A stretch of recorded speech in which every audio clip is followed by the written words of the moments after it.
Top quality और consistent performance के लिए सिर्फ सिल्वर पंप नाम याद रखना।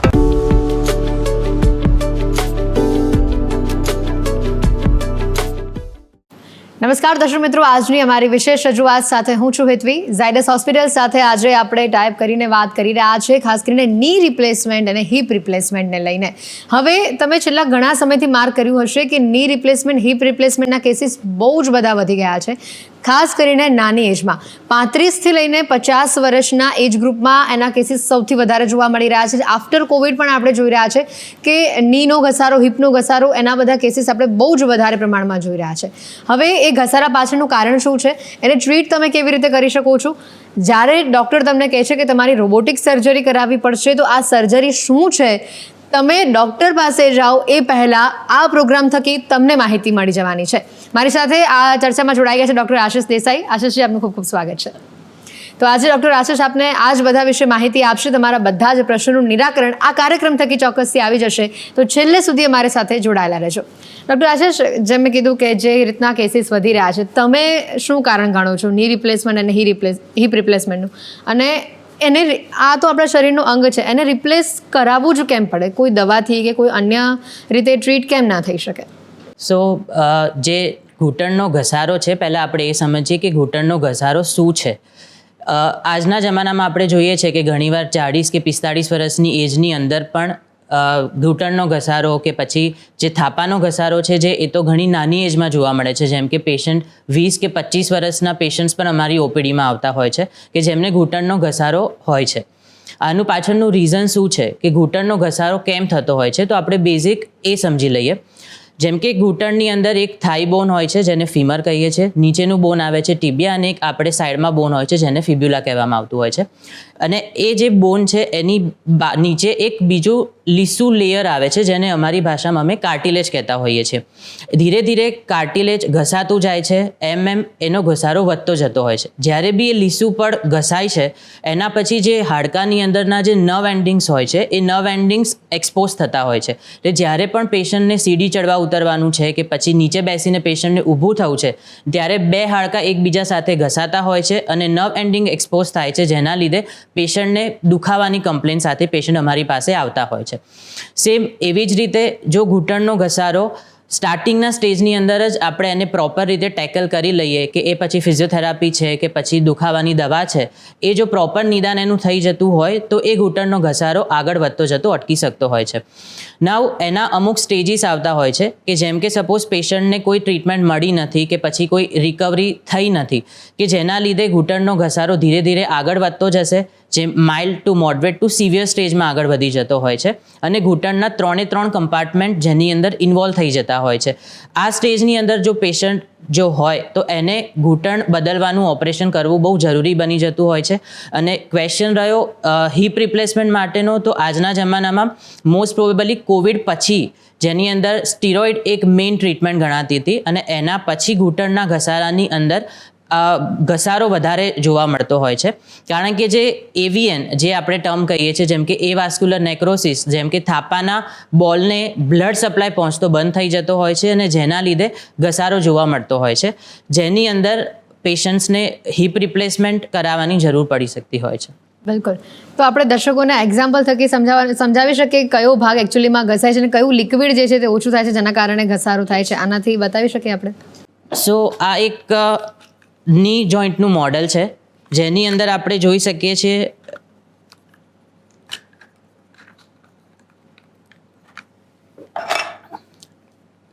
જે ઉપરનું આ જે થાઈ બોન છે, ફીમર બોન છે, કે જેની અંદર અહીંયા આગળ બોન્સ આવે છે અને એની નીચે એક લેયર આવતું હોય છે કે જેને કાર્ટિલેજ કહેતા હોઈએ છીએ. એ કાર્ટિલેજનું લેયર ઘસાઈ જતું હોય છે, અને જેને અમે અલગ અલગ શેપની અંદર કટ કરીએ છીએ. એ ડિપેન્ડ કરે છે કે ઇમ્પ્લાન્ટની પોઝિશનિંગ કેવી રીતે હોય છે, ઇમ્પ્લાન્ટની ડિઝાઇન સાથે અમે મેચ કરતા હોઈએ છીએ, અને આ રીતે એને ઘૂંટણની સાંધો બદલવામાં આવતો હોય છે.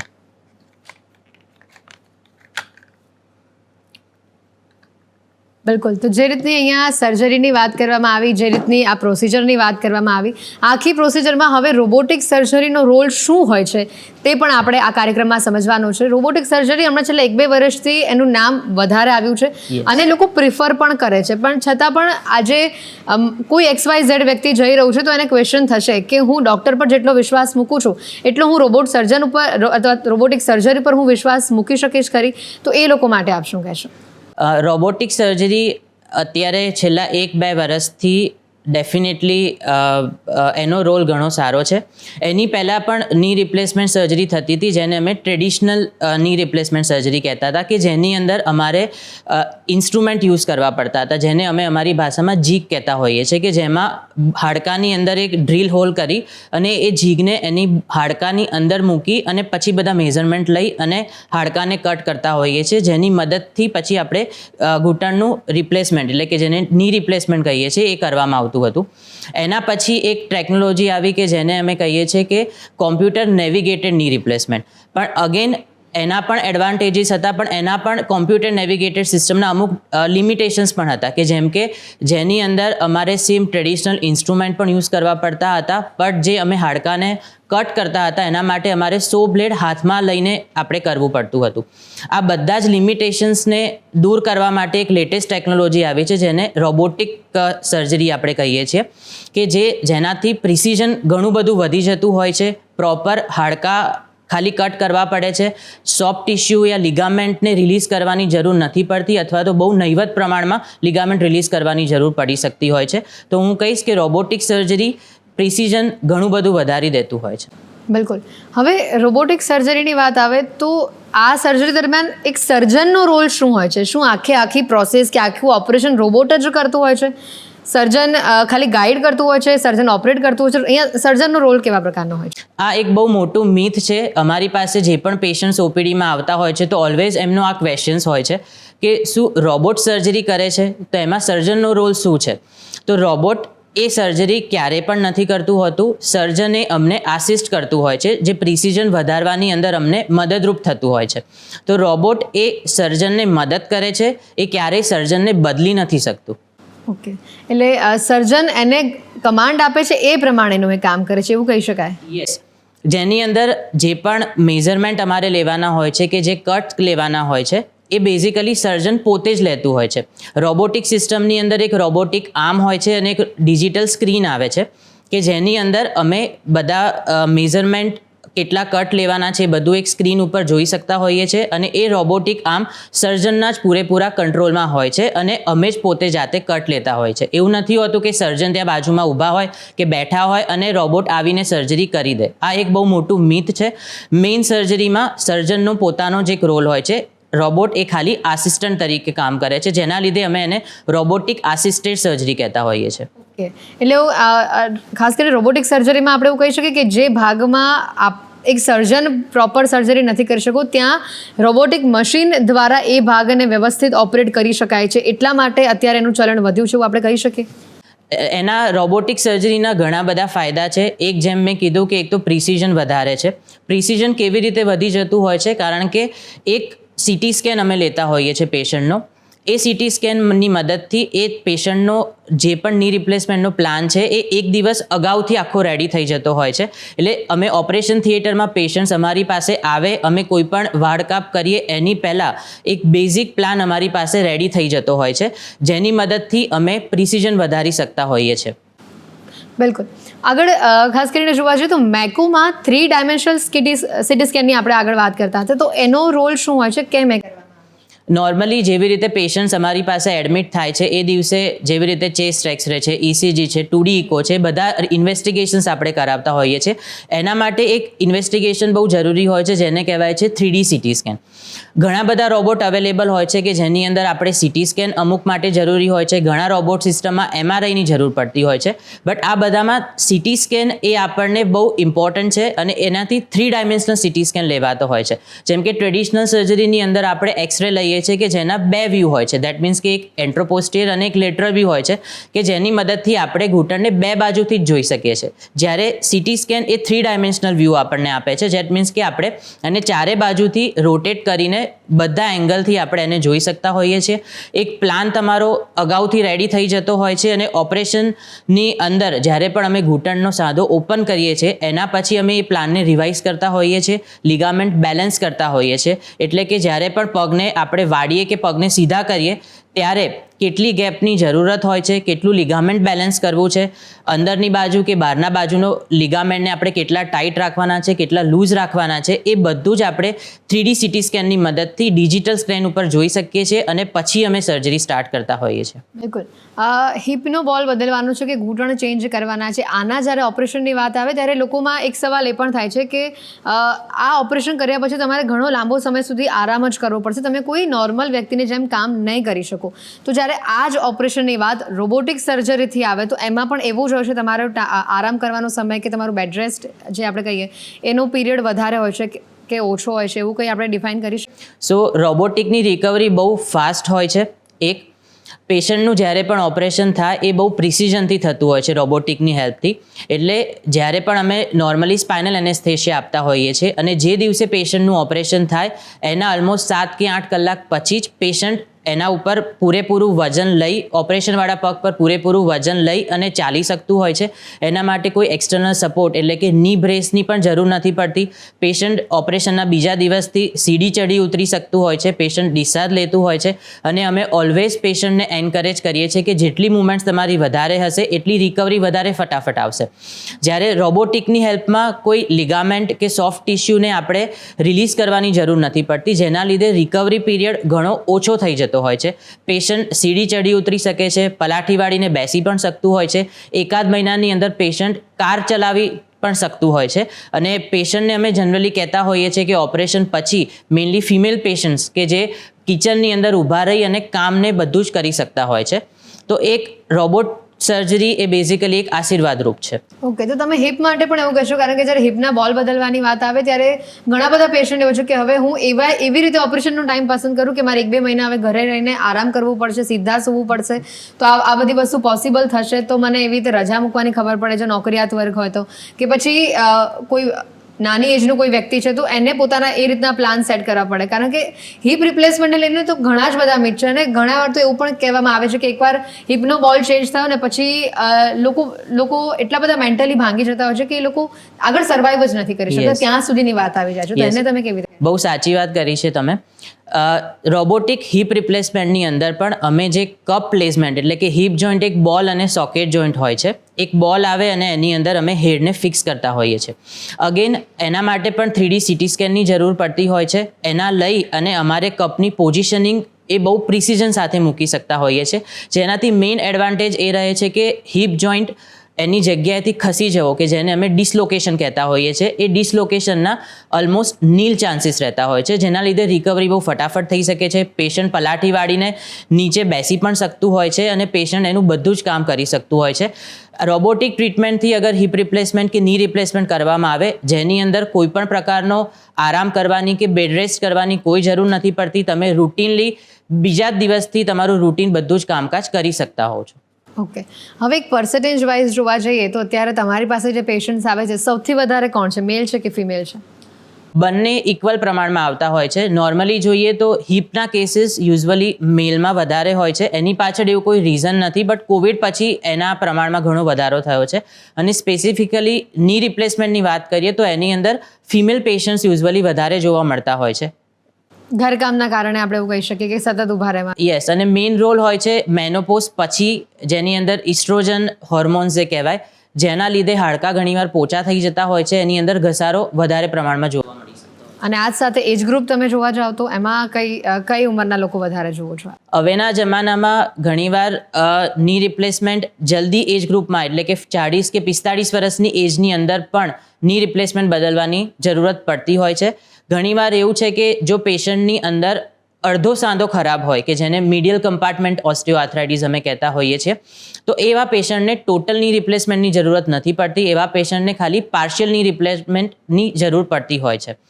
સો ની રિપ્લેસમેન્ટ એ યંગ એજમાં પણ જોવા મળી શકે છે ઓર ઓલ્ડ એજની અંદર પણ જોવા મળી શકતું હોય છે. ઓર ઘણીવાર એવું પણ થઈ શકે છે કે પેશન્ટ અગર 65 કે 70 વર્ષનું આવતું હોય કે તેની અંદર પણ ઘૂંટણનો ઘસારો ઓછો હોય તો પેશન્ટ એ સારું બી રિઝલ્ટ મેળવી શકતું હોય છે.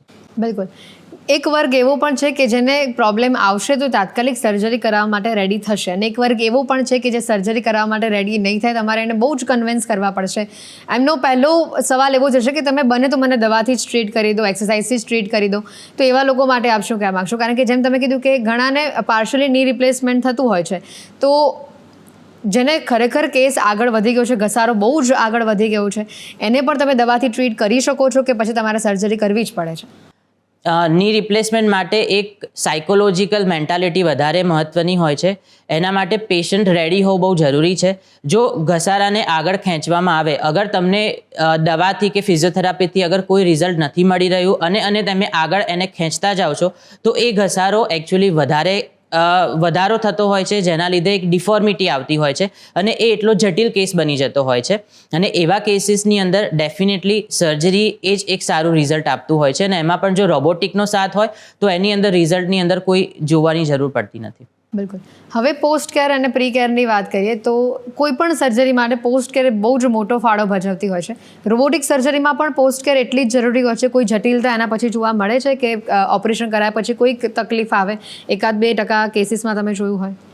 રોબોટિક સર્જરી પછી જે એના પોસ્ટ ઓપરેટિવ જટિલતાઓ જે છે એ ઓલમોસ્ટ નહીવત પ્રમાણમાં જોવા મળતી હોય છે. જેમ કે મેં આગળ કીધું કે જે ટ્રેડિશનલ સર્જરી હોય છે કે જેની અંદર અમારે બોનની અંદર ડ્રીલ કરી અને હોલ ક્રિએટ કરવા પડે છે, જેના લીધે બ્લડ લોસ થતો હોય છે. રોબોટિક સર્જરીની અંદર મિનિમલ સોફ્ટ ટિશ્યુ અને લિગામેન્ટ રિલીઝ જોવા મળતા હોય છે. ખાલી હાડકાં જ આપણે કટ કરવા પડે છે, જેના લીધે લોહીનો બગાડ ઓછો થતો હોય છે અને જેના લીધે પોસ્ટ ઓપરેટિવ કોમ્પ્લિકેશન્સના રેટ ઓછા થઈ જતા હોય છે.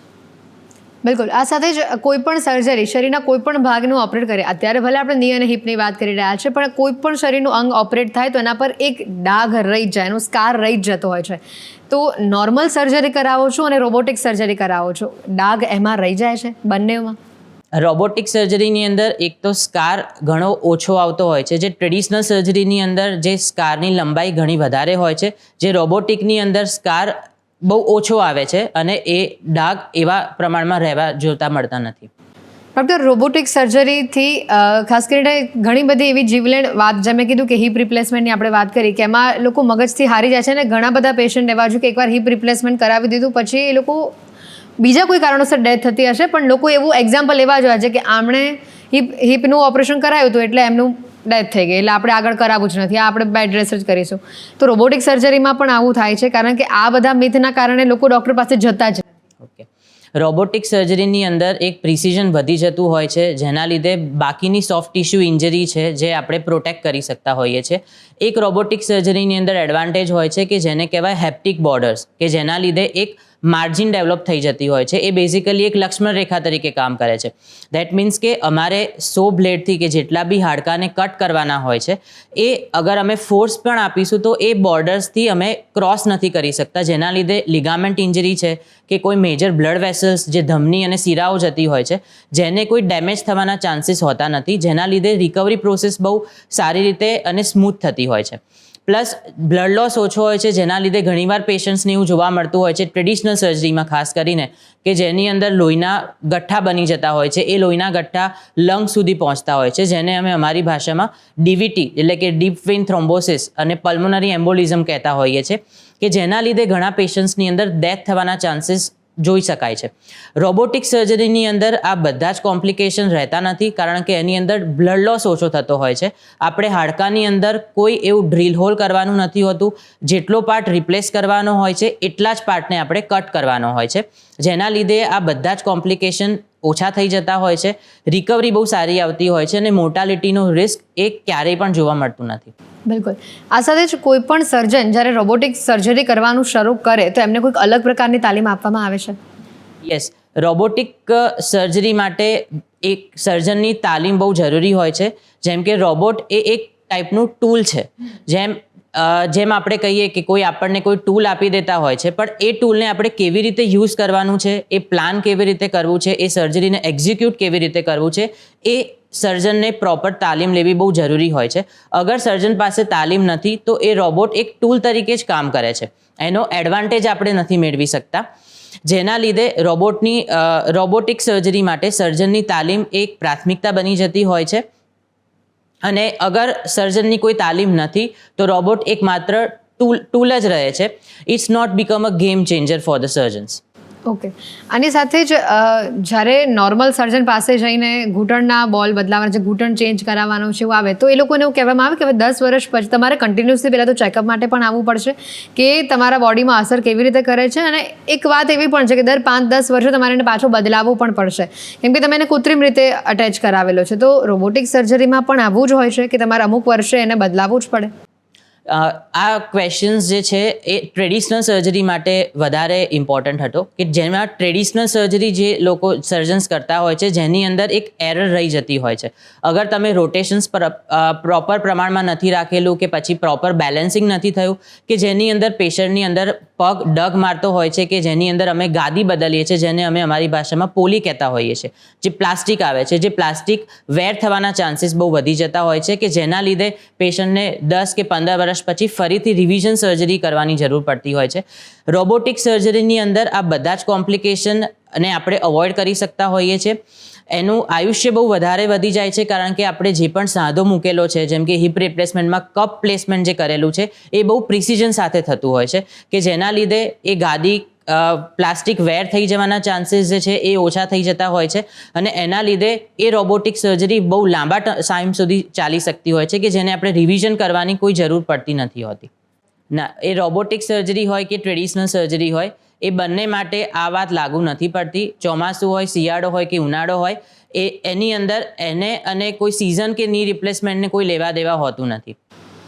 ડૉક્ટર, અહીંયા ની રિપ્લેસમેન્ટની તો આપણે વાત કરીએ છીએ, રોબોટિક સર્જરીની પણ વાત કરી લીધી, પણ પ્રાયોગિક ધોરણે આ સર્જરી જ આવે છે કે એના સિવાય કોઈ ઓપ્શન્સ છે તમારી પાસે કે તમે એ રીતે ટ્રીટ કરી શકો? એટલે રોબોટિક સર્જરીથી કઈ અધર એના સિવાય કોઈ સર્જરી છે? યસ. તો રોબોટિક્સની મદદથી આપણે ટોટલ ની રિપ્લેસમેન્ટ નહીં પણ એના સિવાય ઘણી બધી સર્જરી કરી શકતા હોઈએ છીએ. જેમ કે આપણે પહેલાં વાત કરી છે કે પાર્શિયલ ની રિપ્લેસમેન્ટ, જેને આપણે માઇક્રોપ્લાસ્ટી, યુનિ કમ્પાર્ટમેન્ટલ ની રિપ્લેસમેન્ટ જેમ કે UKR કહી શકતા હોઈએ છીએ, એ પણ પોસિબલ થઈ શકે છે. એની સાથે ટોટલ હિપ રિપ્લેસમેન્ટની સર્જરી કે જેને ઘૂંટણ થાપાનો સાંધો બદલવાની હોય એ ઓપ્શન્સ પણ રોબોટિકની મદદથી અવેલેબલ થતું હોય છે. અને થોડા વર્ષોની અંદર રોબોટિકની મદદથી આપણે શોલ્ડર રિપ્લેસમેન્ટ અને સ્પાઇન એટલે કે કરોડરજ્જુના ઓપરેશનની અંદર પણ રોબોટ આપણને યુઝફુલ થઈ શકશે. એટલે સર્જરી સિવાય કોઈ ઓપ્શન હોય છે જે દર્દી આપની પાસે આવે છે એની માટે? સર્જરી સિવાય જેમ આપણે વાત કરી અમુક ફિઝિયોથેરાપી છે કે અમુક દવાઓ છે જે આપણને થોડા અંશે હેલ્પફુલ થઈ શકતું હોય છે શોર્ટ ટર્મ માટે. Okay, right. હવે આ સર્જરીનું નામ પડે એટલે ખર્ચો આવ્યો, આ વાત નક્કી જ હોય, પણ રોબોટિક સર્જરી ખરેખર ખર્ચાળ છે જે આપણે ટ્રેડિશનલ સર્જરીની વાત કરી છે તેની સાથે તેની કમ્પેરિઝનમાં? રોબોટિક સર્જરી ખર્ચાળ નથી. રોબોટિક સર્જરી યુઝ કરવા માટે અમે જે ડિસ્પોઝેબલ આઇટમ્સ વાપરતા હોઈએ છીએ એ ઘણા બધા વધારે પ્રમાણમાં જરૂર પડતી હોય છે કમ્પેર ટુ ટ્રેડિશનલ સર્જરી, જેના લીધે એ ખર્ચો થોડા અંશે વધી શકતો હોય છે. બટ ટ્રેડિશનલની કમ્પેરમાં અગર આપણે જોવા જઈએ, સ્પેસિફિકલી અમદાવાદની અંદર જો આપણે વાત કરીએ કમ્પેર ટુ બોમ્બે યા દિલ્હી યા ફોરેનની કમ્પેરમાં, જેમાં ટ્રેડિશનલ સર્જરી અગર જેટલા ખર્ચામાં થતી હોય છે એ સર્જરી અમદાવાદમાં રોબોટની મદદથી થઈ શકતી હોય છે. તો રોબોટિક સર્જરી ડેફિનેટલી ખર્ચાળ નથી, પણ એના માટે અમે જે ડિસ્પોઝેબલ આઇટમ્સ યુઝ કરતા હોઈએ છીએ જેનો જ ખર્ચો બેઝિકલી અમે ચાર્જ કરતા હોઈએ છીએ. બિલકુલ. આ સાથે જ આ સર્જરી પછી ખાવા પીવા માટે પોસ્ટ કેરમાં કોઈ ધ્યાન રાખવામાં આવતું હોય છે? કારણ કે સર્જરી કરાવી એટલે હવે હાડકાનું પોલાણ વધે નહીં, એના માટે કેલ્શિયમ વધારે ખવડાવો, આયરનની વસ્તુ વધારે ખવડાવો, આવું મિથ હોય છે. તો એવું કંઈ ખરેખર જરૂર હોય છે? ના, ખાવા પીવામાં એવું કોઈ રિસ્ટ્રિક્શન રાખવાનું નથી હોતું. અગર તમને ડાયાબિટીસ છે કે પછી બીપી એટલે કે હાઇપરટેન્શનની તકલીફ છે કે જેની અંદર અમે શુગર છે કે મીઠું એ ખાલી રિસ્ટ્રિક્ટ આપણે કરી દેતા હોઈએ છીએ, બટ ઓપરેશન પછી ખાવા પીવામાં એવું કોઈ રિસ્ટ્રિક્શન નથી હોતું. ઘણા બધાને એક મિથ હોય છે કે શું અમે ખાટું ખાઈ શકીએ ઓપરેશન પછી કે જેનાથી અમારો સોજો વધી તો નહીં જાય ને? તો આવી રોબોટિક સર્જરી પછી ખાવા પીવામાં કોઈ રિસ્ટ્રિક્શન નથી રહેતું. તમે ઇવન ખાટું પણ ખાઈ શકતા હોવ છો કે જેને અને રિકવરીની પ્રોસેસમાં કોઈ ચેન્જીસ નથી આવતો હોતો. કોઈ હાર્ટનો પેશન્ટ છે, બીપીનો, ડાયાબિટીસનો, તો એ લોકો પણ ઇઝીલી રોબોટિક સર્જરી કરાવી શકે છે કે એ લોકોને પહેલા પ્રી કેર રાખવાની હોય છે, પછી એ લોકોને ટ્રીટ કરવામાં આવે છે? જે પેશન્ટ્સને હાર્ટની સર્જરી, જે હાર્ટની તકલીફ હોય કે બીપી યા ડાયાબિટીસની તકલીફ હોય છે, કે જેની અંદર અમે બધા જ ઇન્વેસ્ટિગેશન્સ ઓપરેશન પહેલાં કરાવતા હોઈએ છીએ, જેમ કે ઇસીજી આવી ગયું, 2D ઇકો આવી ગયો, ચેસ્ટ એક્સરે આવી ગયો, જેની અંદરથી ઓપરેશન પહેલાં જ પેશન્ટને કેટલું રિસ્ક છે જે અમે અસેસ કરી લેતા હોઈએ છીએ, જેની મદદથી પેશન્ટને પોસ્ટ ઓપરેટિવ આપણે એટલા કોમ્પ્લિકેશન્સ ઓછા કરી શકતા હોઈએ છીએ. અને રહી વાત રોબોટિકની, તો અગર એ પેશન્ટને જેમ કે ઓવરવેઇટ પેશન્ટ છે, ઓબેસ પેશન્ટ છે, કે જેની અંદર ટ્રેડિશનલ કરતાં અગર રોબોટિક સર્જરી થાય તો એવા પેશન્ટ્સ માટે તો રોબોટિક સર્જરી ડેફિનેટલી આશીર્વાદરૂપ બની રહેતી હોય છે. બિલકુલ. તો જે રીતે આપણે વાત કરી રહ્યા છે ની રિપ્લેસમેન્ટ, હિપ રિપ્લેસમેન્ટ, આના ઘસારા તમને થાય છે, તમારે કેવા પ્રકારનું ધ્યાન રાખવાનું છે, ને જ્યારે પણ કોઈ ડૉક્ટર તમને સર્જરીનું સજેશન આપે છે તો એ સજેશન તમારા માટે છે. સર્જરી કોઈ પણ જે જાતનું તમને દુઃખ નહીં આપે, એ સર્જરી તમારા માટે ક્યોર જ છે, જેના માટે ખાસ આજનો આ કાર્યક્રમ હતો. ડૉક્ટર, આપ અંતમાં દર્શકોને શું મેસેજ આપવા માંગશો? સો હું લાસ્ટમાં એટલું જ કહીશ, robotic joint replacement is not the future, it's the present, and I am proud to be a part of this evolution. બિલકુલ. તો દર્શક મિત્રો, આજની આ રજૂઆતમાં હાલ સમય થયો છે. ઝાયડસ હોસ્પિટલ તરફથી ડૉક્ટર આશિષ આપણી સાથે આ ચર્ચામાં જોડાયા હતા. આશિષજી, આપનો ખૂબ ખૂબ આભાર. Thank you. દર્શક મિત્રો, આવી જ રજૂઆત સાથે ફરી મળીશું. ત્યાં સુધી આપશો રજા. નમસ્કાર.